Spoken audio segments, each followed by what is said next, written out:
É um modo de ser que aceita inicialmente não fazer parte do grupo a que originalmente pertence, que aceita a solidão e talvez a dureza de sustentar uma dúvida onde todos vivem o conforto de uma certeza.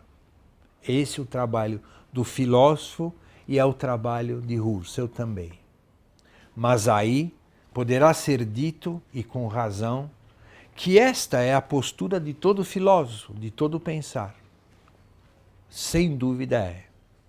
Mas o pensar de Husserl não se ocupa em substituir uma pretensa verdade por outra, como faz o pensar que busca um sistema absoluto. Não é também um pensar, um genuíno refletir, que reduz a verdade a um postulado de realidade, como faz o realismo, nem um pensar que retira da realidade seu vigor e o transfere à ideia, como faz o idealismo. Husserl, na sua observação e na sua reflexão, exatamente porque leva em conta o que o mundo e os fatos o fazem observar, e exatamente porque a reflexão, e só ela, faz Husserl alcançar o sentido de ser desses fatos, portanto, ultrapassa esse dualismo, esta gangorra do conhecimento, do realismo e do idealismo, que fica entregue às tendências e até aos apetites de uma época e propõe o que é óbvio, aquilo que é óbvio, mas nunca proposto e posto às claras. O que ele propõe? Que quando uma pessoa recebe uma mensagem, esta pessoa é provocada por um acontecimento. Para que esta pessoa se aproprie desta mensagem, deste acontecimento, é preciso, antes de mais nada, que ela se afaste. Isto é, exerça o que é o gesto mais natural de uma pessoa. Faça um gesto de hesitação para compreender o que vem ao seu encontro. 2. Que este acontecimento de apropriação realizado por uma pessoa mostra que o acontecimento, o fato, o mundo, a natureza, o universo, as outras pessoas, a própria pessoa só são o que são. Cada uma dessas, isto é, cada uma dessas realidades apontadas aqui a partir de uma pessoa que as testemunha, que as nomeia, que as percebe e que lhes atribui um sentido. Sem a presença da consciência intencional, o mundo não é um objeto intencional ou intencionado. Portanto, para Husserl, o estabelecimento de um mundo significativo é correlativo de uma consciência significante. 3. Que o significado apreendido pela consciência intencional precisa ser rigorosamente pensado e repensado a partir de observações e atos imaginativos até se alcançar o que Husserl chama de essência. Isto é, o sentido de ser um determinado e definido objeto que uma consciência apreende e não de outro objeto qualquer.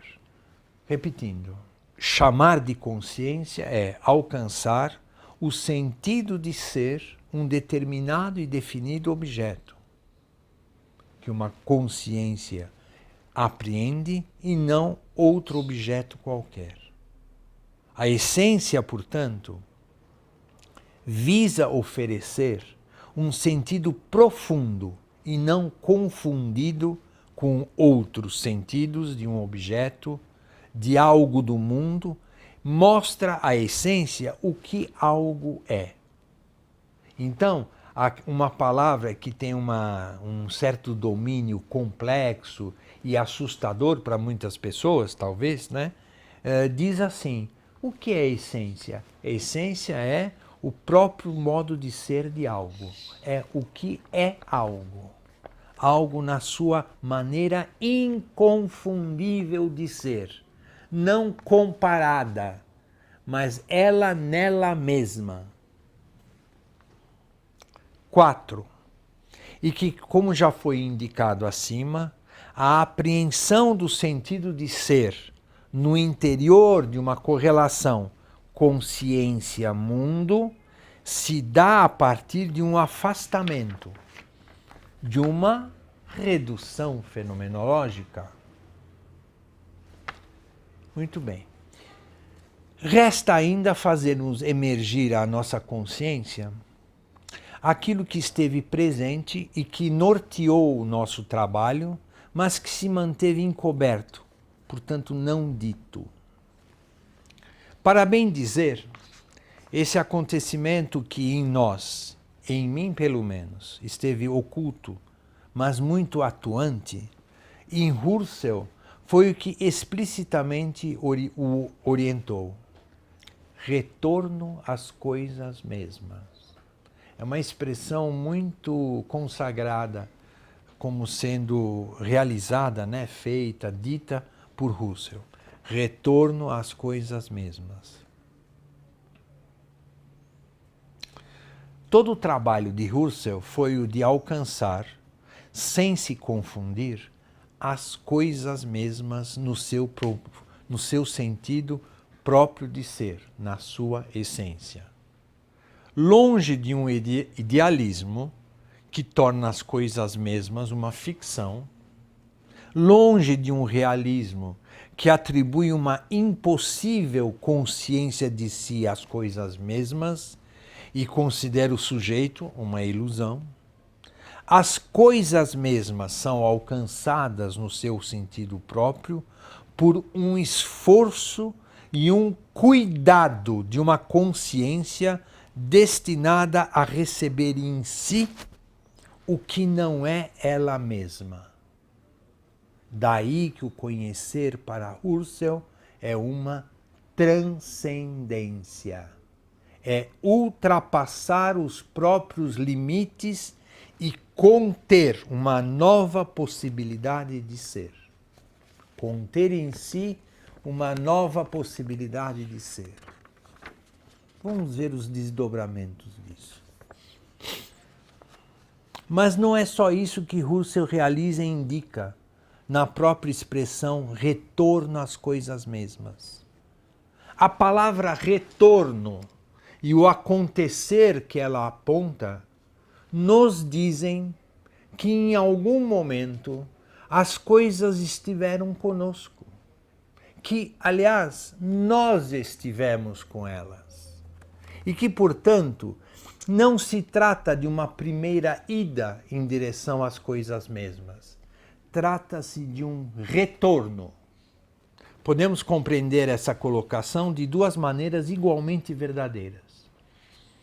Uma delas viaja no tempo de nossas vidas e aponta um tempo em que, como crianças, vivíamos uma relação imediata e sem barreiras com o mundo e os outros e conosco mesmos.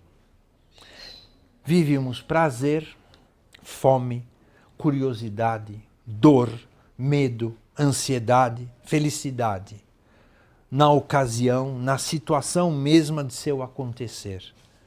Nossa relação era aberta e integral com o mundo, né? A outra maneira é uma sugestão e constatação daquilo que já estava presente na nossa infância e que pode ser vivida em todos os tempos da vida e que é a ingenuidade.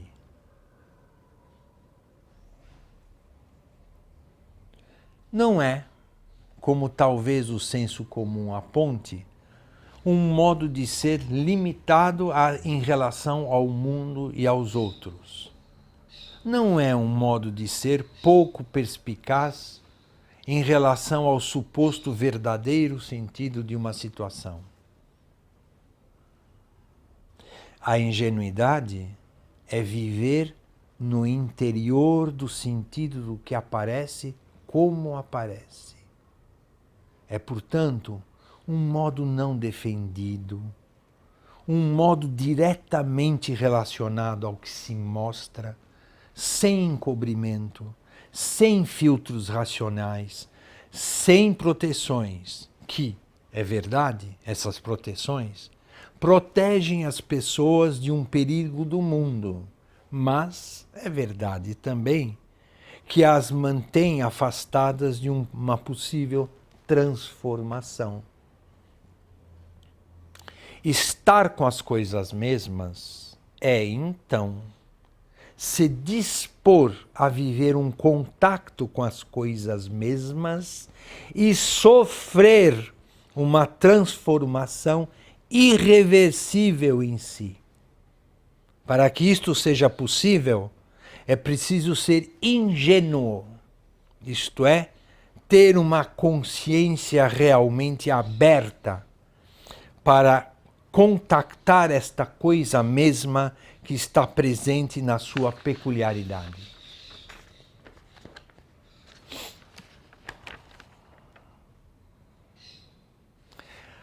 Agora, finalmente, chegamos a um ponto de nossa reflexão em que podemos explicitar o que fenomenologia é.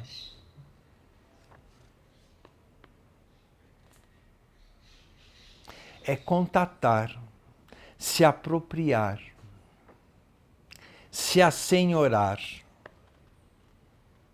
possuir, talvez, todos os meandros, todas as curvas, todos os sentidos que fazem parte das coisas mesmas.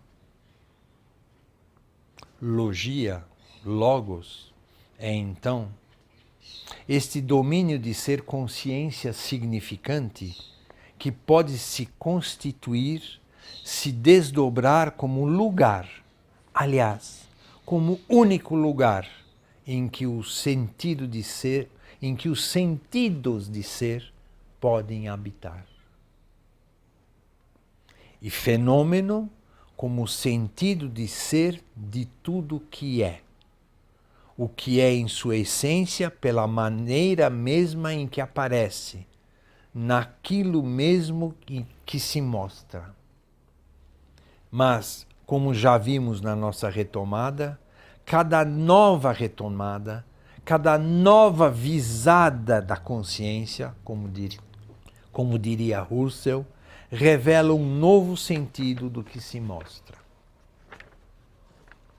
Esta nova ou renovada maneira de conceber a essência de tudo que é, como sendo a revelação inesgotável de possibilidades de ser, provoca uma verdadeira revolução na filosofia, naquilo dela que é o seu coração, a sua razão de ser, que é a ontologia.